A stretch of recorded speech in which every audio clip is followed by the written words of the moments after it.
Welcome back to my YouTube channel, guys. My name is Dr. Ashok R. Sankat, Shubham multi speciality hospital Pithorpur. તો આજે આપણે એક નવા topic વિશે વાત કરશું, જેનું નામ છે આયુજીઆર, મતલબ કે ઇન્ટ્રા યુટેરાઇન ગ્રોથ રિસ્ટ્રિક્શન. એનો મતલબ શું થાય તો કે ઘણીવાર જ્યારે બાળક મમ્મીના પેટમાં હોય તો ત્યારે પૂરતા પ્રમાણમાં તેને ન્યુટ્રિશન કે કંઈ ના મળ્યું હોય અને જે ગેસ્ટેશનલ એજ હોય એના પ્રમાણમાં બેબીનું વજન બહુ ઓછું હોય, તો એના લીધે બેબીને આપણે ગ્રોથનો રિસ્ટ્રિક્શન થયો, એટલે કે વિકાસમાં ઓછો વિકાસ થયો બાળકનો, તો એને આપણે કહીએ છીએ ઇન્ટ્રાયુટેરાઇન ગ્રોથ રિસ્ટ્રિક્શન.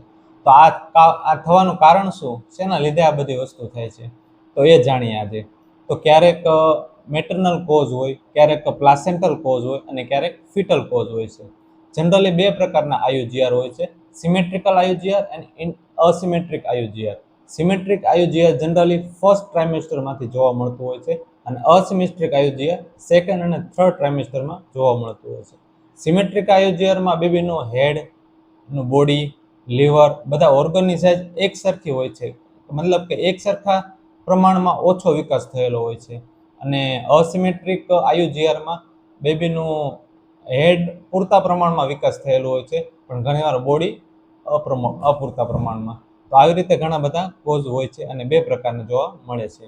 તો આના શેના કારણથી આ થાય છે, તો કે ઘણીવાર કોઈ માતાને સ્મોકિંગની હેબિટ હોય, આલ્કોહોલની હેબિટ હોય, તે જેટલી કેલરી પ્રેગ્નન્સીમાં લેવી પડતી હોય એટલી ના લેતી હોય, અને ઘણીવાર તેમને ડાયાબિટીસની તકલીફ હોય, બ્લડ પ્રેશર રહેતું હોય, થાઇરોઇડની તકલીફ હોય, કે પછી કોઈ મેડિસિન ઉપર હોય અને તેનો વજન પણ ઘણીવાર ઓછો રહેતો હોય, તો આવા બધા કારણને લીધે થતું હોય છે. અને ઘણીવાર કોઈ ઇન્ફેક્શન હોય, જેને આપણે ટોર્ચ ઇન્ફેક્શન કહીએ છીએ, જેમાં ટોક્ઝોપ્લાઝમા, સાયટોમેગાલોવાયરસ, હર્પીસ અને રૂબેલા વાયરસનો સમાવેશ થાય છે. આ બધા ઇન્ફેક્શન હોય તો તેના લીધે પણ બેબીનો ગ્રોથ ઓછો થતો હોય છે. હવે બીજી આપણે વાત કરીએ તો પ્લાસેન્ટલ કોઝ. પ્લાસેન્ટલ કોઝ એટલે કે જે માતા પ્રોટીન ન્યુટ્રિશન લે છે તે પ્લાસેન્ટા બેબી સુધી પહોંચાડશે.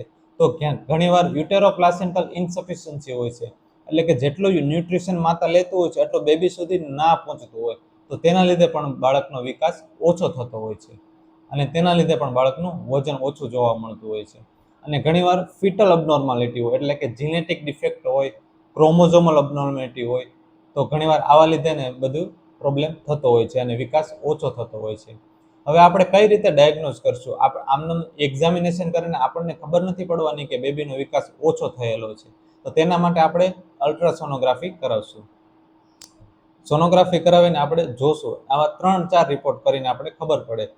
અલ્ટ્રાસોનોગ્રાફી, પછી ડોપલર યુએસજી, જેમાં આપણે મિડલ સેરેબ્રલ આર્ટરી અને યુટેરાઇન આર્ટરીમાં આપણે કોઈ ડિફેક્ટ છે કે નહીં એ જોઈને પણ આપણને ખબર પડી શકે છે. અને આવી પરિસ્થિતિ હોય ત્યારે કયા ટાઈમમાં ડિલિવરી કરાવવી જોઈએ એ ખાસ આપણને ખબર હોવી જોઈએ. જો કોઈ ટ્રીટમેન્ટ લીધી હોય અને બેબીનો વિકાસ પૂરતા પ્રમાણમાં થતો હોય છે, તો પછી આપણે 39 વીક્સમાં આપણે ડિલિવરી કરાવી શકીએ છીએ.